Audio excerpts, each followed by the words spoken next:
I'm Rob Mills from Social Finance. So this particular session is on impact bonds. Very expensive, very complex. Are they really worth doing? And that's what we're going to try and tackle. I think this is interesting because Pedro and Stefanie come from, sort of, in some ways, two sides of the table when it comes to an impact bond. Pedro with a Mexican social investor, and Stefanie with the World Bank.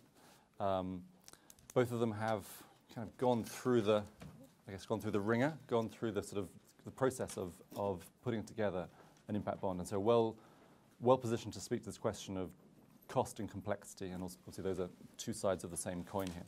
So the title for this session was around transaction costs, but cost and complexity for me go together. Social finance, we sort of help design, advise, structure these things. So in some ways we sit usefully in the middle as well, though potentially we're a cost center ourselves. But so Pedro, you're an industrial engineer by background, right? Yes. And that's actually, I mean, being an industrial engineer is quite an interesting place to have come from. But then you've worked also in the third sector with foundations, and then you helped establish Promotora. So as an investor, so that's an interesting perspective. Stefanie, you're a financial sector specialist in the Middle East North Africa region.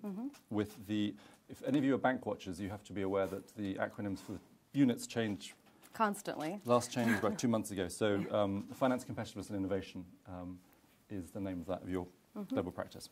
What I'm going to do is ask both of them to summarize in 2 minutes the actual impact bond. So we have a couple of very specific case studies we can keep going back to. Otherwise, this could be quite an abstract conversation. I'm quite keen to anchor it.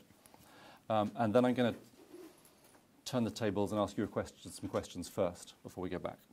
So, Stefanie, do you want to start with just summarizing where you are with your impact bond?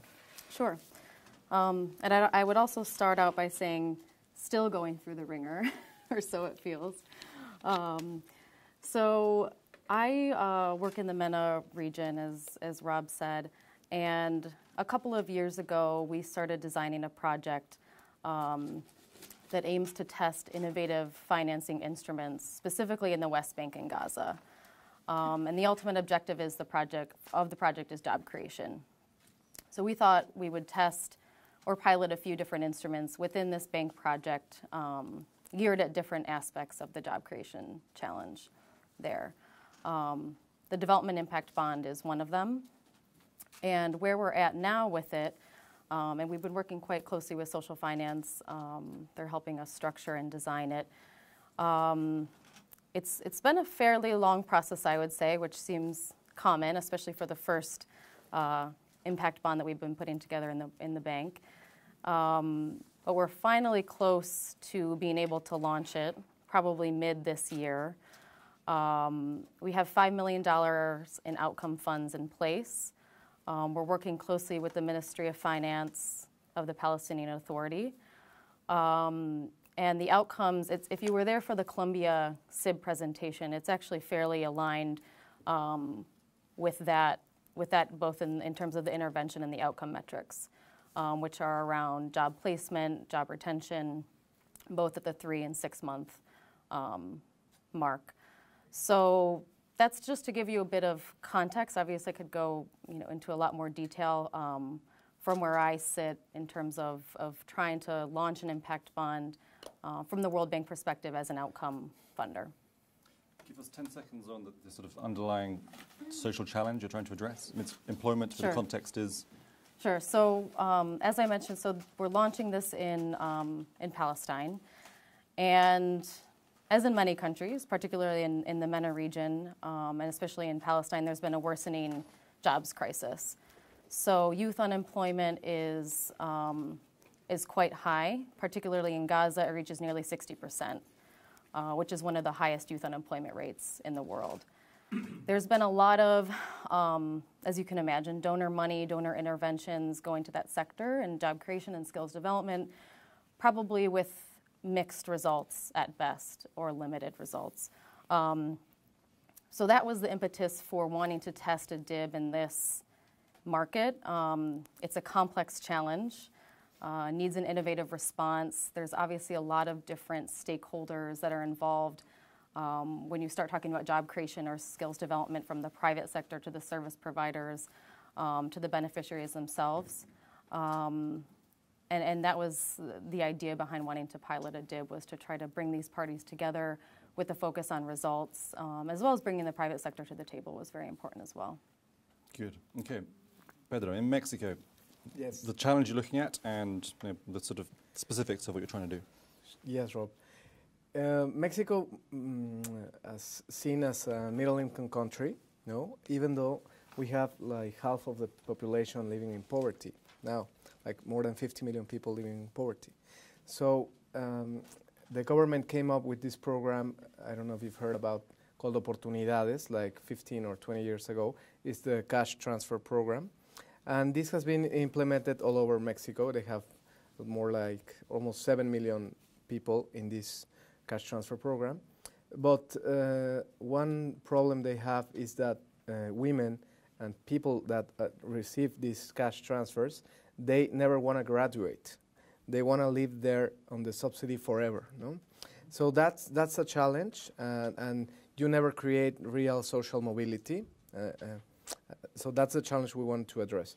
And specifically on women entrepreneurs, we thought that launching a pilot program within the social impact bond in Mexico, in Jalisco, specific region of Mexico, where we could support these women for 3 years, so they can create their own startups, their own businesses, and become successful, so they can stop getting the subsidy from the government, this cash transfer program. Right. So that way you could create real social mobility. Good. That's the goal of the bond, and so we gathered the government. And so in some ways we have two impact bonds which are in a not dissimilar space around economic opportunities and employment. Good. Let's stop there. We've decided at the beginning that there's probably much more expertise on this side of the table as over here, so we want to make this as interactive as possible. So 2 case studies we'll come back to. I'd like to make sure we pull on other case studies as well. The topic is around transaction costs, but I would like to have a sense of, almost turning it over to you, what are your kind of initial reactions around transaction costs? I mean, what sort of questions would you like us to address? And so I'm turning it upside down. I mean, is everyone coming into the room with a set of assumptions or even stereotypes about the costs of these instruments? Or has everyone got other issues which, beyond cost and complexity, that they would like to talk about? So just a few kind of thoughts from the floor as to what you'd like to kind of cover. That's maybe a bit of a gamble because maybe no one will reply. And there is a microphone. Spontaneous. So starting at the back. Thank you. Thank you. Tobias Sepprecht from the ICRC. I've spoke this morning, I don't know for those who were there, on the impact bond which the ICRC developed, and where I've said that from our perspective, I mean, we've done it a 25 million bond, and it probably would be more like in the 250 million range to be very effective. Simply from a perspective that for us, okay, it was the first time, so there's a lot of things which we've done or we would do differently a second time, and probably also could do it more cost effectively, but at the same time, the whole legal costs, the expertise you need to bring in from a financial structuring perspective adds basic costs which I don't have an exact figure to give, but I mean, there's at least a couple of million, if not more, which you need to look at. So I have a difficulty to understand how the vast majority of the social impact bonds which are out there today in the few hundred thousands and the few million, how is that even halfway? And if you then say, okay, we need to scale this, obviously that needs to go significantly larger than what we've seen so far. And also just to hear a bit of reactions from those who've implemented smaller projects, how do you even overcame such a So something about the input costs to design these things and then relative to the actual scale. And other things which are sort of people coming in with assumptions or prejudices or... Yeah, on my side, I wonder what the difference are between a traditional program and a social impact bond. I mean, in the end, the only big difficulty, it's not around the measurement, because in theory we should measure the impact of whatever we do, whether there is an impact bond or not behind. but particularly in the design, in preparing it for, particularly for investors, I guess. Yeah. So what are the big differences? Let's make it clear, because otherwise we assume that it's just writing a proposal compared to a full design of an intervention around the social impact bond. Perhaps the difference is not that big. I'm just making a... Okay, good. Good. One more, and then we'll start. 1.5 more. Okay. Thank you. No, my question is just some of the costs of the structuring costs are paid to high consultancy firms such as Social Finance, Instiglio, and there are few of those, you know, who have the monopoly in the pricing. When is a good time to build a capacity as in a local level to transfer all that knowledge so you can reduce the prices at a local level capacity? So when is a good time to start sharing that? Okay, good. And the half? So I would love to hear people's experiences around, you know, sometimes people say, and it's true, impact bonds are cost and complex, but I feel there's some costs that are attributed to the technical design, whether it's consultancies or capacity building.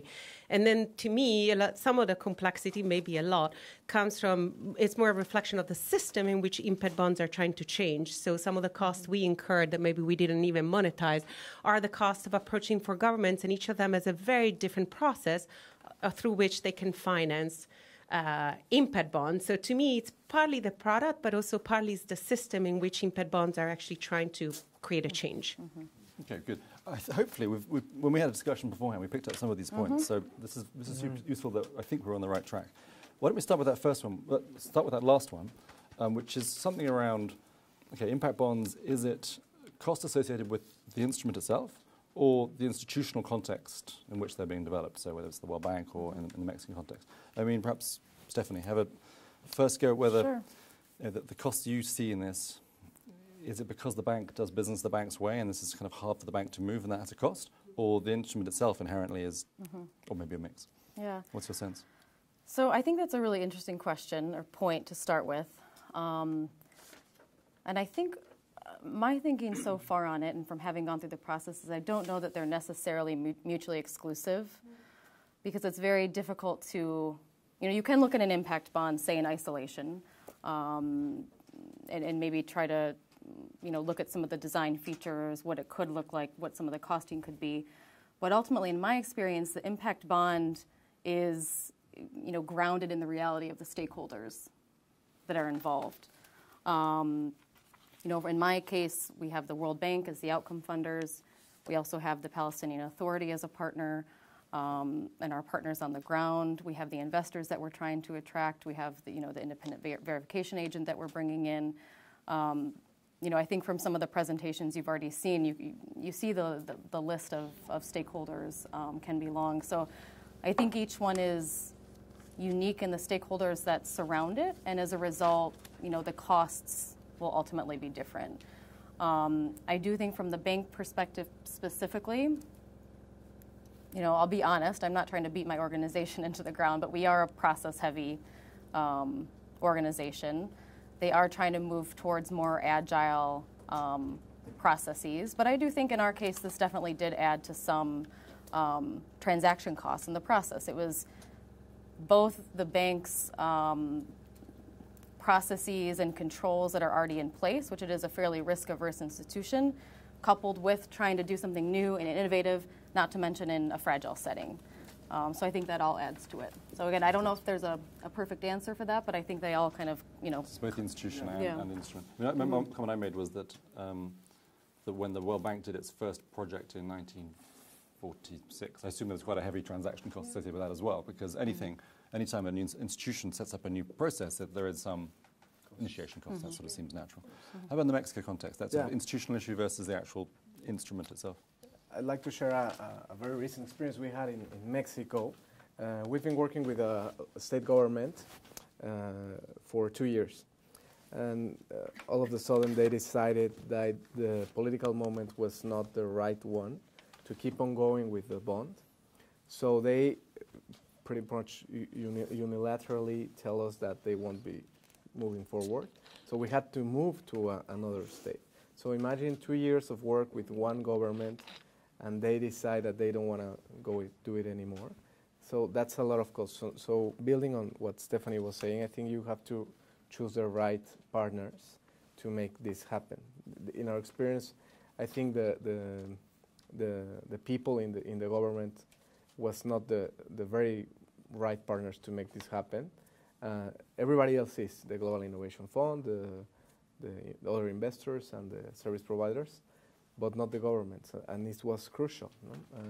So now we are starting to work with another government to make this happen. So it was a huge cost that we never thought this would happen. No? So it's a painful space, as Avnish told me very recently. No? Yeah, that's one thing. Okay, so then one of the other points which we had just before that was really kind of a counterfactual question. I think it was around traditional programming, traditional aid programming versus an impact bond, and obviously there's a big difference in the structure. But perhaps taking that question, saying, Pedro, starting with you, if you hadn't done an impact bond and you had done a more traditional funding instrument, well, you would hope that the impact bond brings something incremental to the results. That's the whole point. But how would the costs have been different? Yes, Rob. I think in Mexico, one of the things we are really struggling with, we're struggling all the time, is the issue of transparency on everything. No? So the bond itself has a very unique way, a very unique structure, because it is audited by the government, and every penny that goes to the bond has to be very, very transparent, and everybody has to know where is it going. No? And that structure helped us a lot as investors, to give us security to other investors, and it wouldn't be the same in a private deal. No? It would be transparent as well, but not so transparent. With at least with the Mexican government, you have to create budgets that are very, very, very specific. And another thing I would say, for instance, which is a mismatch, as we were discussing this morning, for instance, the contract of the social impact bond, it was 350 pages. No? So imagine 350 pages of legal contracts developed by very, very cost firms. What cost is this? And thousands of emails going back and forth. Unfortunately, the law firm that did this did it pro bono for some time, but even though they did it pro bono, the amount of time and the hours spent on a 350 pages contract, it's unbelievable. No? So one of the things that I think could lower the cost, going to the point of the panel, is that some contracts, some documents could be shared with everyone as a baseline of what you could use. No? Because Rob was telling me this morning, for instance, that for the size of the social impact bond in Mexico is $3.5 million, which is not that large compared to others. There are 100 million, and the contract is 25 pages. No? So that could be something that could help us all, I think, to have some standardized things that we could all use and that we could all accept. No? That could be one thing. Good. I think what I'd like to do is the conversation, actually, and also getting comments from the group, is start to collect some of the ideas around how, as this model matures, there are more transactions, we can pull together information that helps replicate and or scale more easily. So that's, I think, we'll come back to that one. I'm just struck that if someone is faster at math than me, $3.5 million, 350 pages of contract, that's a certain amount of money per page of contract, right? I mean, perhaps it goes to Tobias, your point at the beginning about the significant legal structuring costs. If you'd had to pay full cost or even low bono, as opposed to pro bono, you'd have been in a difficult situation. So then the question is, if you did it again, what would you say to the lawyers to reduce that burden? I mean, is there a shortcut you could take next time, or is there a reason why there was that much paperwork? Yes, because the firm that did it in Mexico had no one has done this in Latin America except Colombia, they didn't know about it. So they did everything from scratch. So they did, my advice to them is go out there, or I will contact you to people who has done it, and please take the contracts or whatever it's shareable, please do it, and come to me with a 20 or 30 page contract in 1 month, no, not in 7 months. Right. No? That would be reasonable. Because 7 months of getting a contract is also very expensive, Yes. no, for everyone. There's a time cost there It's as time well. cost, Yeah. exactly. Rob. That would be one thing. And I would add to that too, building on the lessons learned piece. And actually, someone had said this in a previous panel, but it really rang true for me as well, is to bring those people in early. So to bring your lawyers in early, both internally on the bank side or whatever institution, and any external advice that you may need, whether it's on legal, procurement. In the bank, we have disbursement officers, because that was quite a hurdle for a lot of the mindsets and the thinking to really begin to kind of come together around this idea. So that would definitely be another takeaway and piece of advice is even if you don't have all the answers. I think sometimes we get worried if we don't yet have everything worked out and we don't have all the answers. Oh, I'm nervous to bring my lawyer in, in case I can't answer their questions. But certainly in our case, that helped very much, and we even brought our lawyer along with us on missions, and that paid off in the end. Yeah. I'd say from some of the work we've done, where the preparation and design phase has been longer than we would have liked, it's partly because key people, including lawyers, have come in at a later stage than necessary, and you end up going around in a cycle again, or potentially a new stakeholder comes in. You have to then, and so for me, the two lessons: one is trying to bring the relevant people to the transaction to the table as soon as possible, but also a sense that once those individuals have been through it once, then it'll be quicker. It'll be quicker next time. Just one question. Another thing that helped us a little is that we have these two wonderful service providers. One of them is Fundación Capital. They work in several countries. And the other one is CREA. It's a foundation in Mexico. And during the structuration of the bond, each one of them, they both have RCT controlled trials measurement and everything. But they were trying to be accountable for different things. Instead of, if we want to tackle the women entrepreneurial in Mexico, I will do this and I will do that, and I will be accountable for this and I will be accountable for that. And that turned out to be very expensive because it wasn't creating a real partnership between them as service providers. So what we did is that they created a new methodology. One of them is focused on rural areas and the other one is on urban areas. So they get together and they created a new methodology to approach something in between. And that was the approach that is written on the contract and that will be deployed in the field. No? So instead of them, like, we managed to partner them and so they can have a better deployment of the program. And that lowered the costs a lot, like 30%. No? Good. So I think ideas of how to lower the cost base through a focus on outcomes per se, that's an example of that, right? By getting the organization to focus on outcomes, the actual operational model became more aligned for both of them, and that had an inherent cost saving. So that's an interesting kind of counterpoint to the suggestion that there's just additional costs.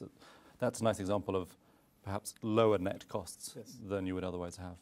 And another thing is that these service providers, as the bond is in itself a very appealing public-private partnership for them to participate in, and they want to say, I participated on the bond, and I'm the best foundation in this town and in this country, they want to over-supervise everything. So they practically wanted to create a new, this foundation had, 30 people.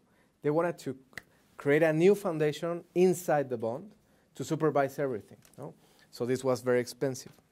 Of course, we managed to get rid of some stuff because foundations are really worried, or service providers are really worried, that they actually comply with the outcomes. No? So they want to supervise everything, but this could be if you over supervise, no, you have to. Yep.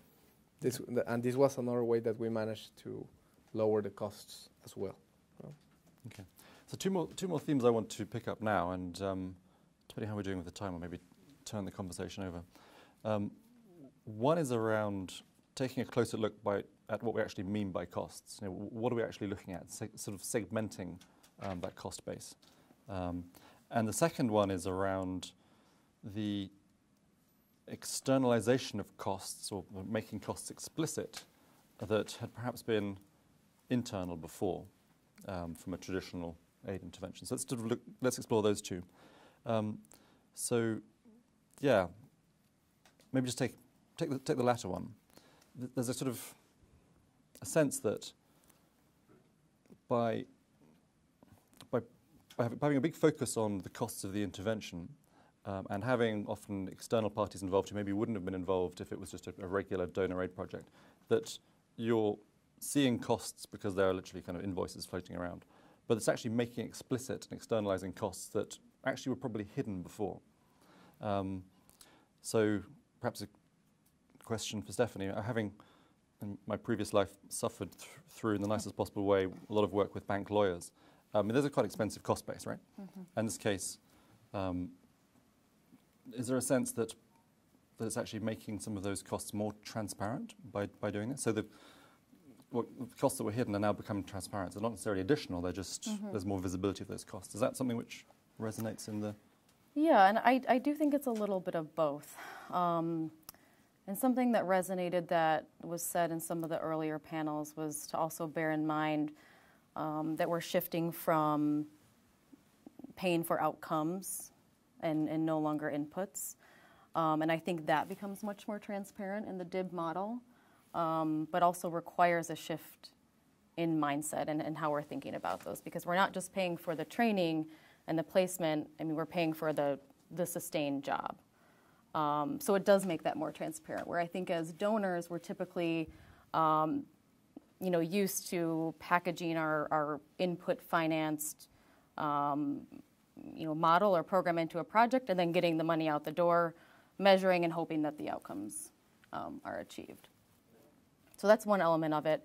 The other side of it is I do think there are some additional costs that do come into play. That's the reality when you're trying an instrument that's new, that requires specialized knowledge and expertise. So in our case, it did require some additional costs, above and beyond probably what a typical bank project would be. One would be in the feasibility stage, and then also in the preparation and kind of design phase as well, to bring in that specialized expertise that we needed. And that specialized expertise, if it was a regular project, would have just been the bank's task team itself, right? Yeah, likely it would have been drawn from our internal experts and teams, right, and funded off of the bank budget. Okay, so there's again a sense of these are costs which are new but not necessarily additional. There's some substitution for other costs potentially. Yeah, there could be some substitution if you were actually to get into the line items. Okay. But yeah, I do think for now, this is the bank's first impact bond. It was very grassroots in the way that the project team came up with the idea and wanted to implement it in a project. So we've been learning as we go, bringing in the knowledge as we needed it. There's no centralized repository really in the bank for impact bonds or innovative finance really even yet. And maybe that's something that we could get to eventually, particularly with learning from piloting the first few and building capacity within the organization, which I think goes to one of the other points too. I think it's about building capacity on the ground, which we have been doing for the project, but also in the institutions that are trying them. So, it's not just Stefanie at my desk in my department, trying to launch it, and then Rob and his department trying to go through the same painful process. Right. How about in the Mexico context, a sense that there's a kind of spotlight on costs that makes them more visible to everybody, and as opposed to the additionality question? I mean, what's the balance between transparency versus additionality of the cost base?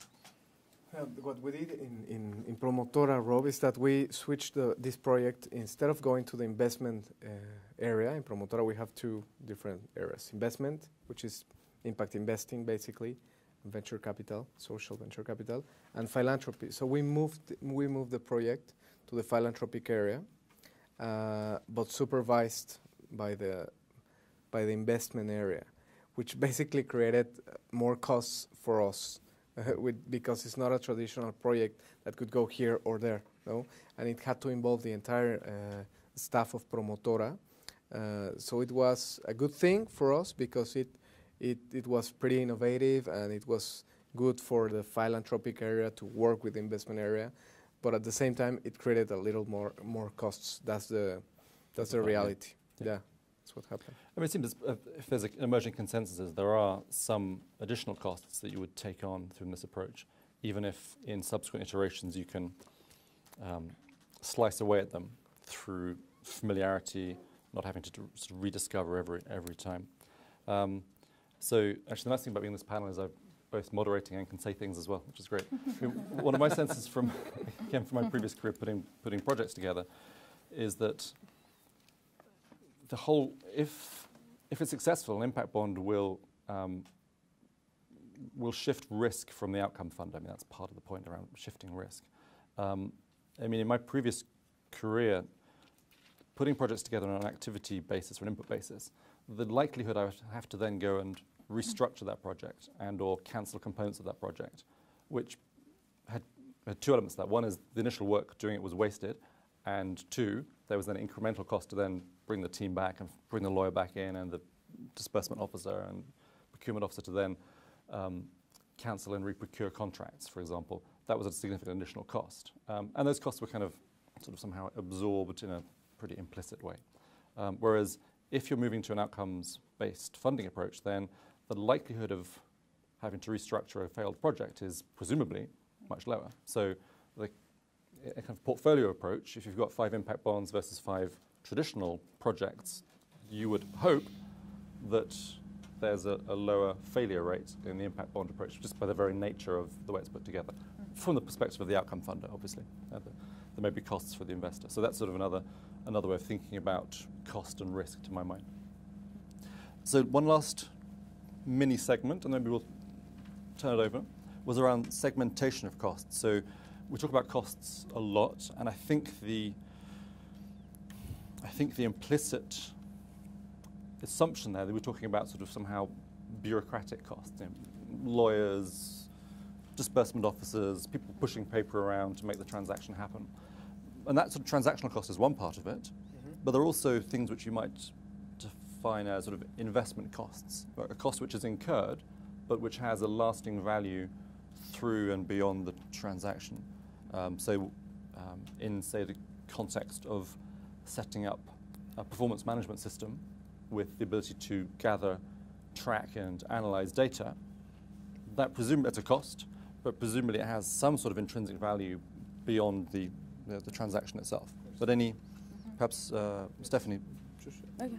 What's your think? How can we segment those costs a bit more cleverly? Yeah, I'm not sure that I have the perfect solution, but I think that thinking is definitely onto something. One of my reflections so far has been, and again, I keep hearing things from other people in other panels, so I really feel like this is a support group, which is great. I feel like we've continually been saying, like, we're almost there for years almost now, and we really are almost there, but it has been a long process.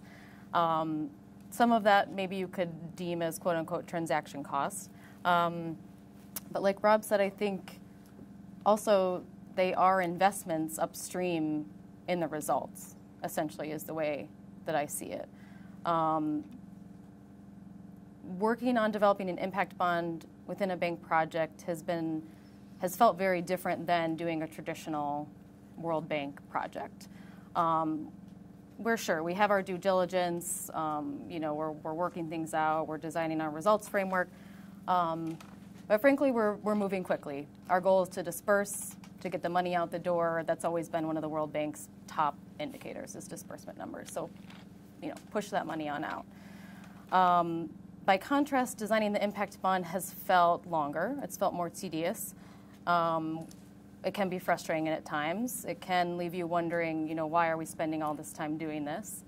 But at the same time, never in another project have I spent so much time on trying to work out the indicators and trying to work out the measurement and thinking about the performance management system and the data collection and how all of those pieces will come together. Now, obviously, we're not over-designing the intervention because that's part of the beauty of the impact bond is that it can be innovative and flexible.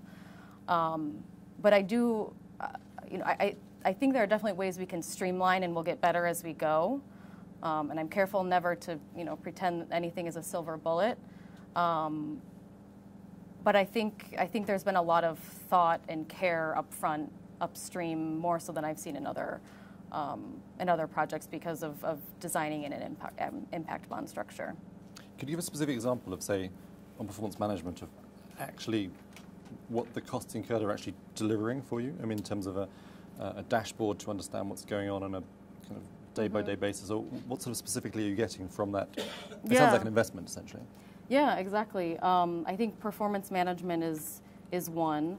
So having a much more rigorous system around data, how the program is going, feeding that back in, how we can adapt it. And we're actually not implementing yet, so some of this, we have to see how it comes to fruition. But that's certainly one. And then on the evaluation piece as well. That's another piece that we're still working on. But because this is the bank's first impact bond, that's something that we're really thinking carefully about front-end investing in the design end. Right, okay. Pedro, from your side, a sense of segment, break down your costs a bit.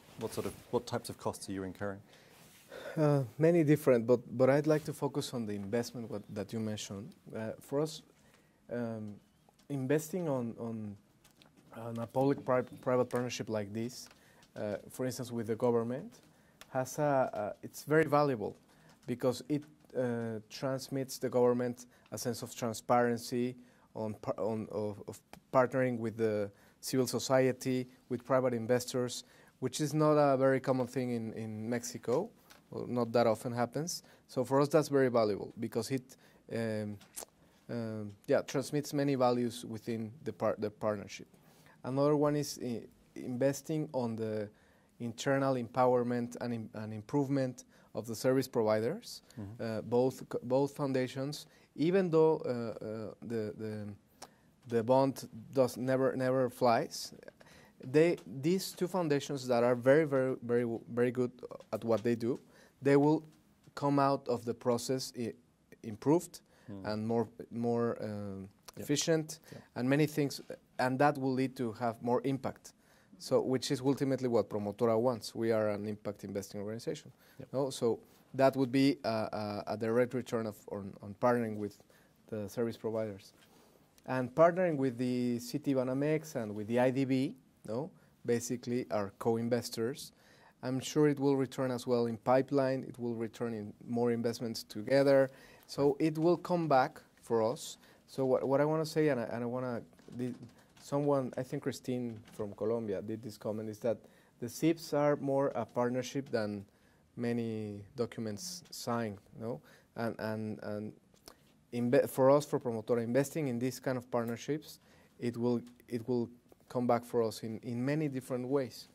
Even though the SIB itself takes 3 years to make it happen, I can do many things with my co-investors in between, and I can do many other things with the service providers in between as well. I could even give them a grant to do specific things, even though if the bond is still in process.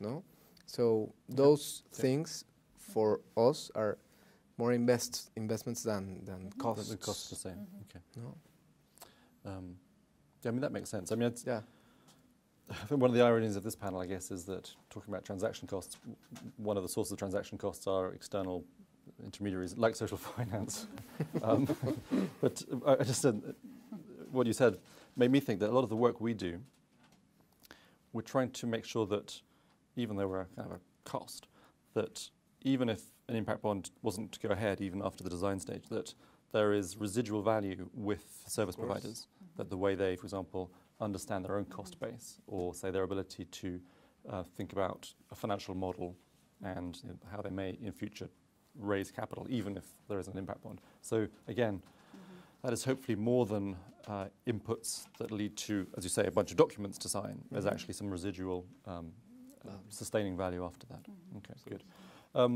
But I said I'd turn it over to the crowd. I lied. One last thing I wanted to talk about. It just strikes me we've been talking about absolute costs so far, sort of almost kind of cash in hand costs. But I think Tobias again said at the beginning about the ICRC humanitarian impact bond. We also need to think about relative costs. I mean, costs relative to scale. So I'm assuming that it's just a truism. It's just a given that to date, I mean, probably the most, in some ways, the best and worst example here is the Educate Girls DIB in India, which pioneering, great, but it's so small, it's only $500,000 that really, I mean, a complicated bank project can cost that just to prepare. And particularly if you then attach some quite intensive research element to it, such as an RCT, that you've just added another $200,000 of cost. That in some ways the sector may be a victim of its own small scale. And I'm assuming it's a truism that if you do the same project at a factor of an order of magnitude bigger, 10 times bigger, then obviously relatively the costs, the transaction costs, the pure transaction costs are that much smaller.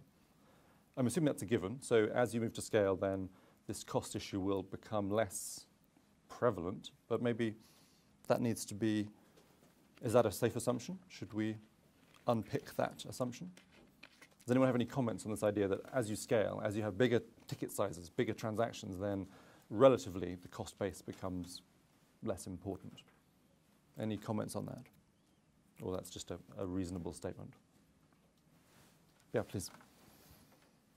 Just going to contradict what I said earlier, but obviously it involves a lot of how many partners you have in it. I mean, when I say we spent a significant amount of time in terms of negotiating of the contracts, and that is related to the fact that it is an impact bonded. So it's not costs which were there anyway, but they were visible, but they were clearly because it was an impact bonded and it had several partners to it. Well, that was, by the fact that we had 4 partners, 4 different governments which were involved, and each with its own procedures in place. And obviously, once you've aligned one, that it didn't match anymore with the other, and so you went around in circles numerous times till you find the common denominator. So if you obviously have to deal with only one partner, it's fundamentally simpler and probably more. So if scale means that it means exponentially more partners, that probably the costs also go up. You need to find a system where somehow the money goes in, and there we go again in terms of the reflection of an actual fund. And then only from there you have a one contract basis where the money comes out again, and that simplifies things. Because if you have to get scale only by the fact that you have individual contracts with numerous things, then you add to the costs again. Is the number of people involved necessarily a function of scale? So do you necessarily have to involve, let's say, more social investors in the transaction as it gets bigger, in your view? I guess it is also the type of the categories of people or investors and or outcome funders you look into. I mean, if you, some type of investors, they can only afford smaller tickets, and for other ones, they say, look, below X million, I'm not even getting out of bed because it's not going to be worth the effort which I need to put into it. So it's not necessarily one excludes the other one. Okay, fine, good. All right, I think we've probably talked enough from this side for now. I'd like to tease out a bit any other kind of comments or analysis of the cost issue, and then perhaps turn our attention to some of the kind of lessons learned, things that could be done differently next time to help address some of these challenges. So we've had a couple of ideas already, and to perhaps build on those. So is there any kind of issues around the cost issue that you've come into the room and we haven't covered? Please. I'd like to share one idea with you. I'm a public sector consultant and PPP consultant. I mean, I remember quite well 18 years ago we had a similar reunion here, UBS sponsored, about PPP. What we heard is wonderful stories, UK pilot projects. We were talking about transaction costs, about climate, about stakeholder involvement, the same thing. And I believe we should not reinvent the wheel. 18 years later, we have an international PPP community. We have standards, contracts, transparent. We have methodologies, public sector comparators, accountability systems proved. We would make a mistake if we, with social impact bonds, reinvent everything new. We should base on that broad and large and accepted experience of PPP and do our own mistakes, but not repeat the mistakes we did in 18 years of PPP history. Okay. I strongly believe that PPP provides a lot of experience and methodologies we can start off. You should not give mandates to people who have no clue about all these methods.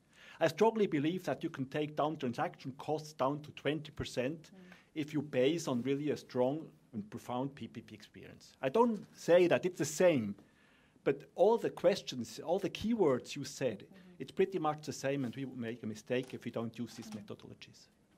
Could you give us a couple of, to make that, that's a good point, to make it a bit more concrete, a couple of specific examples of things that you've seen in PPP? Contracts. Okay. Contracts, private finance contracts, risk transfer. I mean, that's reinvented. We have published contracts all over the world. You can just read it. And it doesn't make sense that I have to have lawyers who reinvent the wheel every time. It doesn't make sense. In PPP, we have a culture of international knowledge sharing. People share their knowledge. We are proud of sharing that. Okay. This is something we should do also. Publish your contract. Share your experience, what we do here. Methodologies, benchmarking. I mean, this public sector comparator idea. I think it's a wonderful method to compare projects. Yeah. I think it's silly if we don't know about this methodology because it's proven. If you talk with finance people, Confederation, other countries, they know these methodologies. And if you apply them, they know, well, that is accepted, that's not accepted. Well, I repeat, just go in the PPP methodologies, learn about the experience, the good ones, the bad ones, and I promise you that you bring down transaction cost very considerably down. Okay. And we discussed previously how it would be useful to sort of establish almost a corpus of knowledge. Now, these aren't, I think as everyone knows prior to today, but also has been reinforced today, these are not cookie-cutter transactions, as you would say in American, just repeating the same transaction again and again. I mean, part of the inherent thing here is about adapting to specific situations, and that's part of the power of an impact bond. But that doesn't mean that there aren't, if not templates to copy, then at least templates to be inspired by or to have some underlying principles. If, for example, a set of terms of reference for a feasibility stage of an impact bond, or a set of principles that need to be followed in the contracting phase, for example, that would be an obvious thing to sort of bring together as a kind of almost a public good in this sector. Yeah, I think it's an excellent point, and I've shared similar thoughts as well, because I think while impact bonds are new, I think there are elements of it that are, very similar to other mechanisms that are out there. Even when we were getting launched with the impact bond internally at the bank, we are trying to think about how can we learn from what knowledge we already have within the bank and from people who have done similar transactions. Actually, haven't talked with any of our PPP colleagues, but it's a great thought, and now I want to. But one example is we have an output-based aid, hub within the bank that has been doing results-based financing for years now. Have they done any impact bonds? No. But again, going to some of those repositories of knowledge that already exist of people who have been, trying similar things. We were able to get a disbursement letter, which is a standard bank document from one of our results-based financing colleagues who had already done something similar in a project, and we use that as a basis. But yeah, I think the point's really well taken, and we should learn from the other experiences out there. One thing, Rob, I'd like to say is that another cost is not understanding that the government has very different motivations than the private investors. And the political payback that they are looking for is very important. And if you as an investor or as a service provider don't want the government to have that return and to be very exposed to the media, for instance, telling that they did this private partnership, the social impact bond and everything, it's not going to work, because the government works on different motivations than us sometimes, and everybody has to be okay that the government will have a lot of political payback. They have to.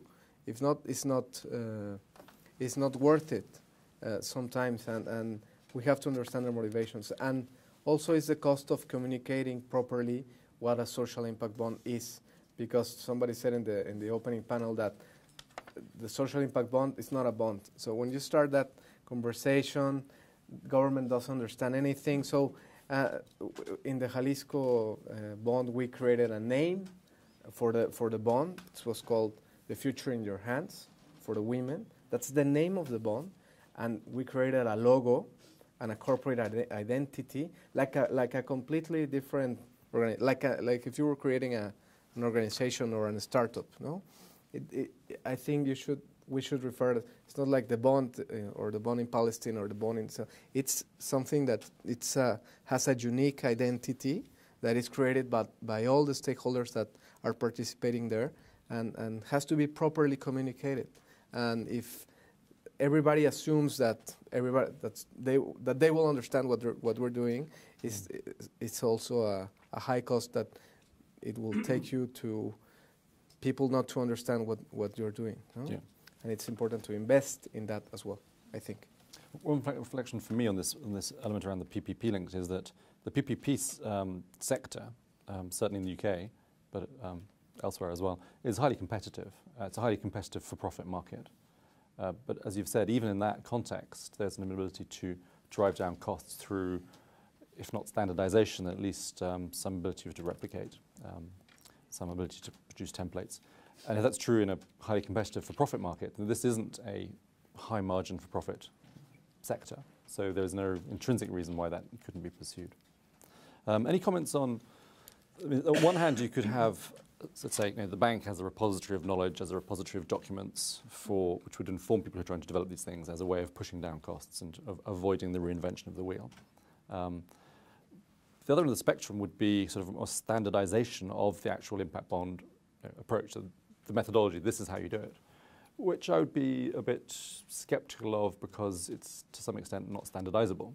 But any comments either from Pedro or Stefanie, or more broadly from the floor about that trade-off between gathering knowledge versus trying to establish clear guidelines for how you do it? Any thoughts? Starting here.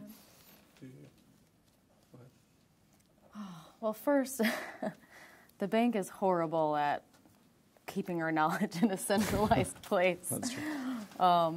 So that makes it difficult. But actually something that I think we need to work towards for sure. So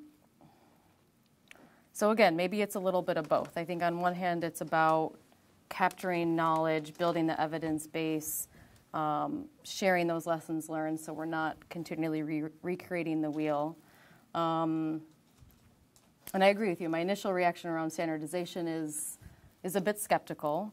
But at the same time, as we build the evidence base and as we already see the types of impact bonds that are being brought to market, particularly there are many in health, there are many in employment.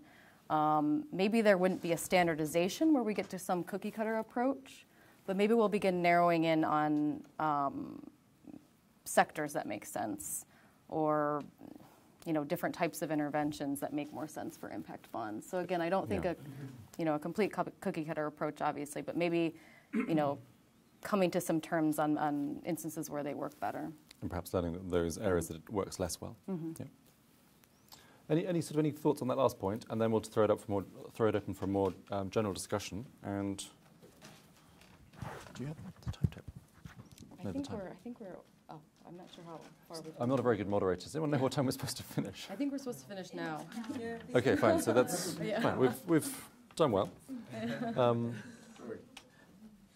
So any sort of a round of either on that last point or more generally things which you'd wanted to cover and we haven't covered. So one here. Okay, then just to reinforce Pedro's comments on communications, I think this is something we didn't cover a lot during today so far. But I think it's most important because when you talk about impact bonds, social impact bonds, humanitarian impact bonds, many people say, I want to do good. I'm allowed to be a capitalist at the same time. So in the public, there's a lot of resistance against that. Yeah. And with a good communication and a good naming, I think you can overcome a lot of this resistance and obstacles. So congratulations for this smart move. Good. Any last thoughts, reflections? Yes, please, go ahead. So I was trying to somehow summarize everything that we have said, and in the end I was realizing that there are not so many additional costs. So there are costs related to the novelty of the whole process. So there is a lot to be done still and shared, and I think the suggestions of sharing documentation as the PPP have done it already, so there is a lot of possibilities. So the novelty is imposing to us a number of additional costs that will disappear with time, hopefully. There is another one related to rigor. So the social impact bonds are requiring much more rigor in designing, so therefore anticipating costs that we will anyway have if we were doing it properly with rigor, let's say in a traditional contract. Yep. Then there is a third one, which is scale. So the more we reach a scale, the cheaper the cost, the relative cost is going to be cheaper. So you look at basically two elements. So these three elements are there, and they suddenly they are not that important. So if you take the other two key elements of the steps, whether one is design, one is implementation. In design, in my opinion, what we are doing here in Barcelona now in designing the first impact bond, the big investment that is new and that it has to happen every time and is extremely difficult is pricing outcomes. That's a new thing.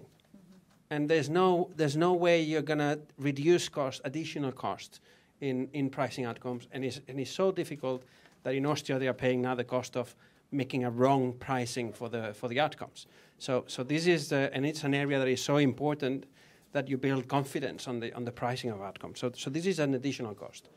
And in implementation, and this is the only one I see beyond the novelty, rigor, and scale. And on the implementation side, perhaps because we have one more stakeholder in the table, which are investors, but nothing else, because the intermediaries, you already have them. Facilitating all the stakeholders, you also have to have it if you do a traditional contract. The flexibility, the performance management, hopefully you also build it in your project, even if it has a traditional contract.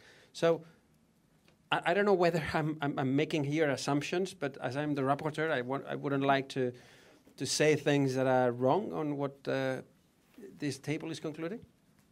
That brings me to the rapporteur's role is coming soon, so in theory we should have finished by now, but maybe take a few more minutes. I think you've just heard a beautiful rapporteuring, which I think summarizes most of the themes we're talking about. And I think for me it's been certainly useful in some of the mythology, emerging mythology around the transaction cost intensive nature of this seems to have been unpacked quite nicely. I suggest that if we're all done, then any further comments, we leave it there. So thank you very much to the panel. Thank you.